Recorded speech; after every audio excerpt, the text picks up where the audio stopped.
All right. So I would just like to begin by thanking you guys all for coming here today. I really appreciate it. It means a lot. So when I had originally planned to write this sermon, I actually didn't plan to present it or to preach it per se. But then I realized that what a sermon is, it's a talk. It's written and it's meant to be spoken. And there's no better way to dive into Scripture than in doing so together. So with that being said, I invite everyone, if you have it, to turn in your Bibles to Exodus chapter 3. We'll be reading verse 1 through 22. If you don't have your Bibles, no worries. The words will be on the screen right there beside me. But first, I would like to recall a scene from one of the greatest movies of all time, The Sandlot. And I'm not sure how many of you guys have actually seen this movie. But for those of you who have not, I'll give you some brief background knowledge so you're caught up to speed. The movie centers around the new kid in town, Smalls. Now, if you know anything at all about The Sandlot, you know that it's a baseball movie. So I can see how this would lead you to believe that Smalls is some all-American athlete who's just amazing at baseball. Unfortunately for Smalls, he spends most of his time building Rector sets and doing homework. You might be saying, unfortunately, how's that unfortunate? He's getting an education. Well, it's unfortunate because Smalls finds himself wandering onto a baseball field one day. And with no athletic experience under his belt, Smalls fails tremendously to assimilate into the baseball community in the town. The rest of the kids laugh in his face, and Smalls runs home, where he feels the most comfortable. While most of the kids on the field that day would have been fine with allowing Smalls to just stay away from their field forever, Benny the Jet Rodriguez knows that they need one more player in order to field an entire team. He knows that Smalls can't play baseball. He knows it. But nevertheless, he seeks out Smalls and he encourages him to come play with them again. He knows that Smalls can't catch. He knows that Smalls can't throw. Two fundamental aspects of the game of baseball. When Benny addresses these weaknesses in Smalls, Smalls tells him that he can't do it. He can't catch, he can't throw, he just can't play baseball. But Benny the Jet Rodriguez, who is the greatest baseball player to ever grace our screens, he tells Smalls to just have faith. He tells him to stick his glove out, and Benny will handle the rest. As the story goes, Smalls was standing in the outfield, his eyes closed, glove outstretched, praying to just, please catch it, please catch it. And Benny hits the ball directly to his glove. He squeezes it, and he throws the ball back in.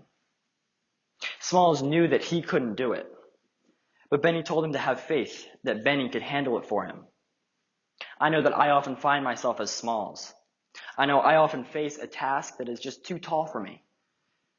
There's a Goliath in front of me, and quite frankly, I'm not David. I'm being called to minister to people, to show them the light. I'm being called to share the gospel and to show the world who God is. But I can't. I say, God, I'm not enough. God, I can't do that. God, you've got the wrong guy. God, these tasks they're too big. And in those moments, God tells me to close my eyes, stick out my glove, and pray. And he will handle the rest, because God is greater. Today, we will take a look at Moses and how, through his circumstances, he learns that God is greater. We learn that God is greater than our sheep, God is greater than our qualifications, and finally, how God is greater than our suffering. We'll be reading from the book of Exodus, chapter 3, beginning at verse 1. Now, Moses was tending to the flock of Jethro, his father-in-law, the priest of Midian. And he led the flock to the far side of the wilderness and came to Horeb, the mountain of God. There, the angel of the Lord appeared in flames of fire from within a bush. Moses saw that though the bush was on fire, it did not burn up. So Moses thought, I will go over and see this strange sight, why the bush does not burn up.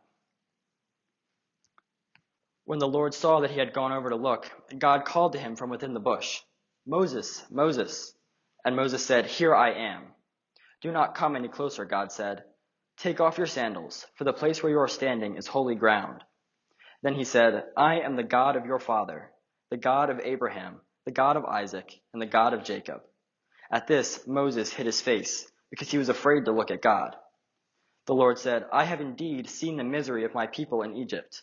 I have heard them crying out because of their slave drivers, and I am concerned about their suffering.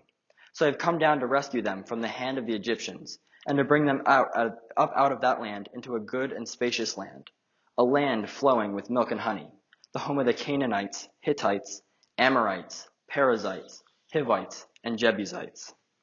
And now the cry of the Israelites has reached me, and I have seen the way the Egyptians are oppressing them. So now, go. I am sending you to Pharaoh to bring my people, the Israelites, out of Egypt." But Moses said to God, "Who am I that I should go to Pharaoh and bring the Israelites out of Egypt?" And God said, "I will be with you, and this will be the sign to you that it is I who have sent you. When you have brought the people out of Egypt, you will worship God on this mountain." Moses said to God, "Suppose I go to the Israelites and say to them, 'The God of your fathers has sent me to you.' And they ask me, 'What is his name?' Then what shall I tell them?" God said to Moses, "I am who I am. This is what you are to say to the Israelites. 'I am has sent me to you.'" God also said to Moses, "Say to the Israelites, 'The Lord, the God of your fathers, the God of Abraham, the God of Isaac, and the God of Jacob, has sent me to you. This is my name forever, the name you shall call me from generation to generation. Go, assemble the elders of Israel, and say to them, the Lord, the God of your fathers, the God of Abraham, Isaac, and Jacob, appeared to me and said, I have watched over you and have seen what has been done to you in Egypt. And I have promised to bring you up out of your misery in Egypt into the land of the Canaanites, Hittites, Amorites, Perizzites, Hivites, and Jebusites, a land flowing with milk and honey.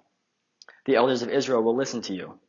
Then you and the elders are to go to the king of Egypt and say to him, the Lord, the God of the Hebrews, has met with us. Let us take a 3-day journey into the wilderness to offer sacrifices to the Lord our God. But I know that the king of Egypt will not let you go unless a mighty hand compels him. So I will stretch out my hand and strike the Egyptians with all the wonders that I will perform among them. After that he will let you go. And I will make the Egyptians favorably disposed toward this people, so that when you leave you will not go empty-handed. Every woman is to ask her neighbor, and any woman living in her house, for articles of silver and gold, and for clothing, which you will put on your sons and daughters, and so you will plunder the Egyptians. The word of the Lord. Now, the statement, God is greater, that's quite broad. It seems to be more of a blanket statement that could just be used to cover our circumstances or even to just cover up our pain. And so although we know that God is indeed greater than anything that we put in front of him, I would urge us not to use this as sort of a cliche, but instead to look at the word of the Lord and specifically to what God positions himself as greater than in this particular passage. Firstly, God shows us that he is greater than our sheep. Take a look back with me to verse 1. It says, Now Moses was tending to the flock of Jethro, his father-in-law, the priest of Midian, and he led the flock to the far side of the wilderness and came to Horeb, the mountain of God. What we see Moses doing here is his job. He's doing the boring, mundane tasks that are a part of his existence. Moses is simply doing his job. We all have jobs, don't we? Not necessarily employment in the traditional sense, but we all have sheep that we must tend. We have our classes, our homework. We have families that we need to keep in contact with, relationships that we must nourish. We have practices, we have meetings, we have life. And life often gets in the way. Life supplies us with the roadblocks and speed bumps and general abnormalities. And these abnormalities are often considered to be the very essence of life itself. Life gets in the way. But God is showing us right now that we have sheep to tend. We have responsibilities to take care of. These responsibilities should not trump God, obviously. But look with me to verse 2. It says, There the angel of the Lord appeared to him in flames of fire from within a bush. I'll read it again. There, the angel of the Lord appeared to him in flames of fire from within a bush. God met him there. God met Moses in the midst of his life. He met Moses right in the middle of his job. Now, I don't know if anyone else has ever tried this, but I've often used God as an excuse. True story, I would often tell myself, you know what? I know that I have a test tomorrow, but I think I'm going to spend some time with God tonight. And then I would proceed to take out my Bible, read one psalm, and spend the next 4 hours on Xbox. I had a job to do. I had sheep to tend. But I chose to avoid them and to falsely use God as my excusal. Now, don't get me wrong. I'm not insisting that the time we spend preparing for our schoolwork is somehow better than the time we spend with God, by any means. But we have sheep to tend. And we have jobs to complete and deadlines to meet. I would also go on to say that God gave us those sheep. He was the one that placed them in front of us.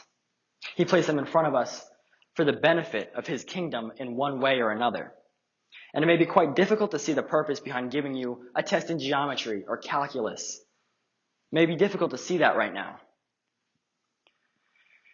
But I would argue that every sheep that we tend to right now, every task that we are faced with, is set in front of us to help us grow into the person that God has intended for us to become.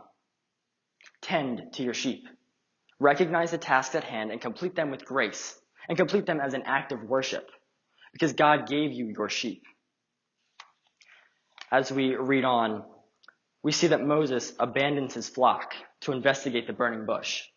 Look with me to verse 4. It says, "When the Lord saw that he had gone to look, God called to him from within the bush, 'Moses, Moses.' And Moses said, 'Here I am.'" While we're called to tend to our sheep, God demonstrates here that he truly is greater than our sheep. Moses abandons the flock and instead chooses to focus on God through the burning bush. I would just like to reiterate, this does not excuse us from our sheep. It does, however, give God the ultimate priority. He calls Moses, and Moses answers. He says, "Yes, God, I am here." Moses drops what he knows best, and he answers when God calls out. Answer God. What do we do when we're being called by God? I would argue that for as many times as we use God as an example, or as an excuse, to ignore our sheep, just in the same we use our sheep to ignore God. What do? We see what Moses does. He instantly answers him, "I am here." When we're being called by our friend in need, do we respond properly? Do we jump up and shout, "Here I am"? Do we even show up at all? Or do we just use our sheep as an excuse to ignore those around us as well? I'm guilty of it. I can recall several occasions when I chose schoolwork over having a conversation with a friend who had a rough day.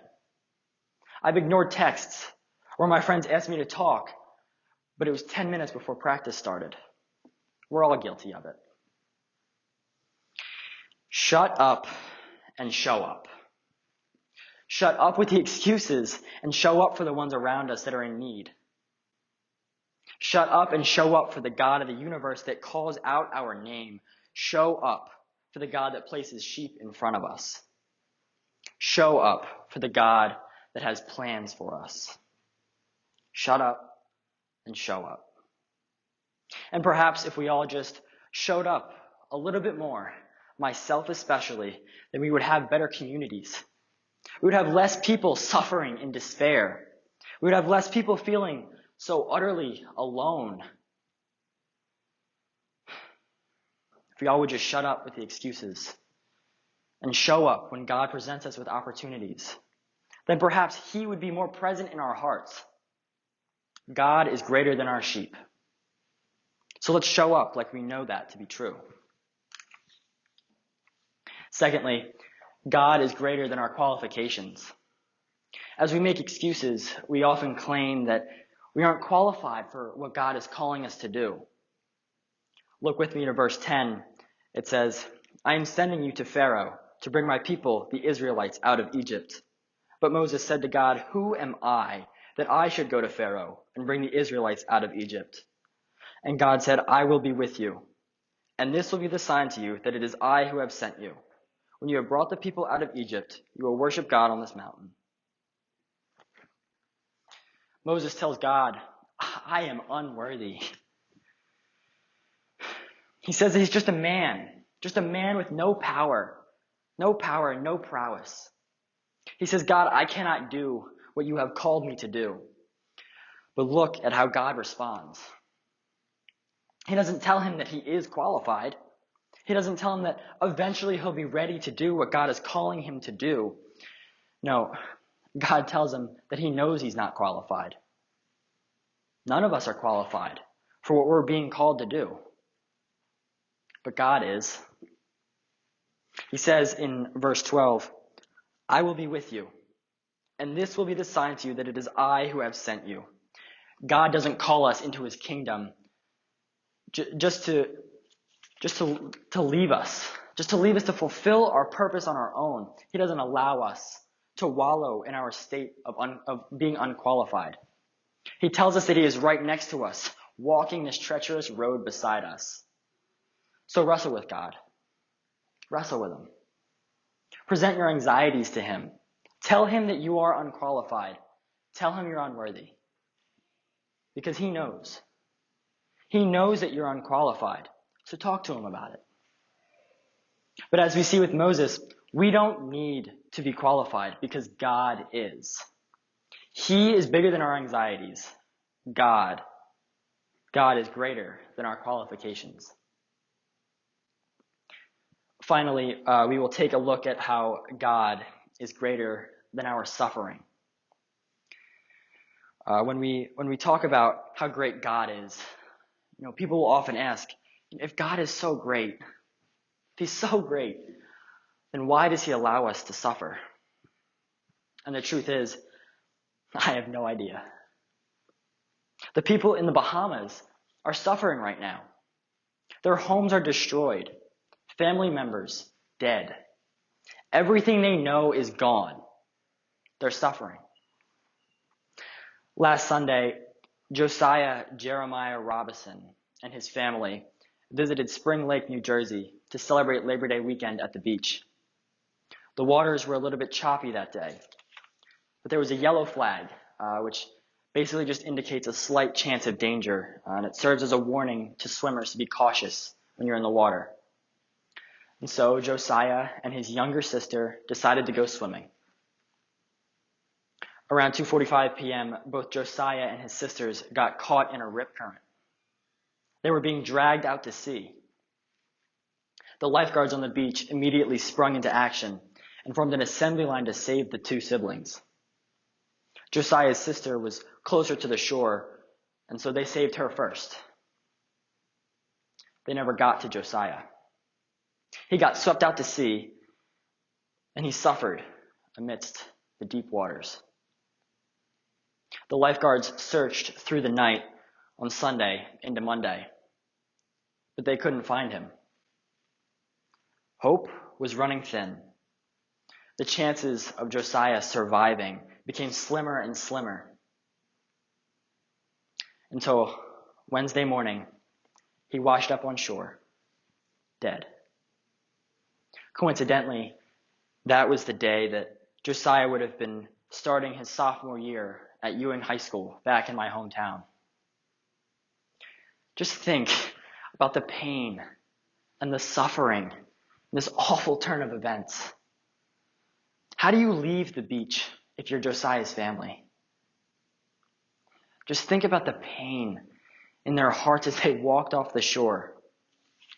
Think about the suffering of his sister as she lives as a survivor of the rip current that took her brother from her. Think about the suffering of Ewing High School and of Josiah's friends as they begin the new school year. Imagine being a teacher and taking attendance on the first day of class and having to skip over Josiah's name because you know he won't be there. The suffering and the pain inside all of these people is too much to bear. My God, why hast thou forsaken me? And we get mad at God. We say, God, why me? God, why did you put me through this? And we just get angrier and angrier. And the hard truth is that we don't know why we suffer. We don't know why we get depressed. We don't know why our loved ones die, why we develop diseases, our relationships go astray. We don't know. We don't know why we suffer. And I would say that this is a question that we can't ignore. But today, instead, I'm going to look at what God's response is in our suffering. Take a look, starting at verse 16. It says, I have watched over you and have seen what has been done to you in Egypt. And I have promised to bring you up out of your misery in Egypt into the land of the Canaanites, Hittites, Amorites, Perizzites, Hivites, and Jebusites, a land flowing with milk and honey. God sees you where you are. He has not abandoned you. God does not leave his children to suffer in despair. God sees you in your darkest valleys, and he pulls you out. God offers so much more for you. It may not always feel like it, but God stays right there by our side. And you might be saying, I've been suffering for so long, so long, and God has done nothing. God has abandoned me and will not pull me from the depths of my inner hell. But have faith. It's not easy. That goes without saying. Having faith in the times of darkness is not easy. But look at what he does for the Israelites, his children. If we read ahead in Exodus, we see the 10 plagues. The Israelites were enslaved, and in order to free them, God unleashed 10 plagues unto Egypt. He even goes as far as killing the firstborn of every Egyptian household, and he parts the sea so that his children will suffer no longer. God has a covenant with his children, one of a land overflowing with milk and honey. Allow him to lead you into the promised land. Allow him to take the reins of your life and despair no longer. The Lord our God is here to rescue us, his children. We suffer. We all do. And we wrestle with God as we do so. But without fail, God is greater than our suffering.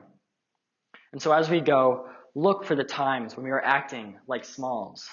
Look for the points in your life that we're unqualified and where we suffer. Look at what we think is too great for God and hand it all over to him. Stick your glove out, close your eyes, and trust that God will handle the rest because God is greater. Thank you.